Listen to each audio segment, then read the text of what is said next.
镜头来看希腊的科孚岛海堡，10日有找到一位失踪的美国游客，不过已经死亡啊。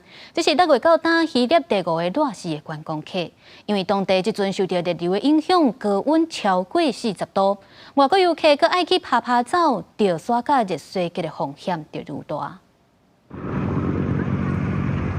直升机伫咧空中飞，继续找失踪的游客。伫希腊较有名的度假胜地科孚岛，全国有几位游客失踪。救援人员一个牵搜救狗来斗相共找失踪的游客，不过也是一直传来歹消息，有一位失踪的美国游客，10日伫咧海沙堡互人发现的时阵已经死亡。真侪外国游客拢讲天气实在有够热。The heat also is very hot with the sun like today. And I've learned that one man died because of this heat.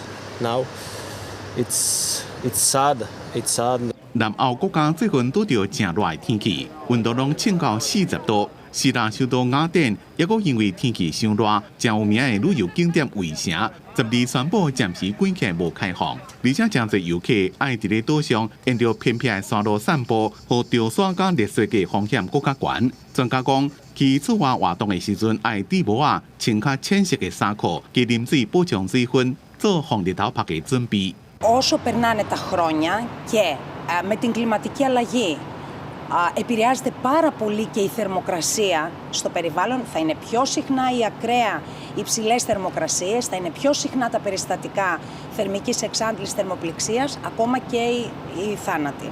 这是当地一礼拜外以来第3件游客被热死的事件。顶礼拜六有一位74岁荷兰的游客，伫萨摩斯岛用行路旅行的时阵失踪，互人发现的时阵已经死亡。6月初5是有3位游客死亡，而且到即马还有几多个人失踪。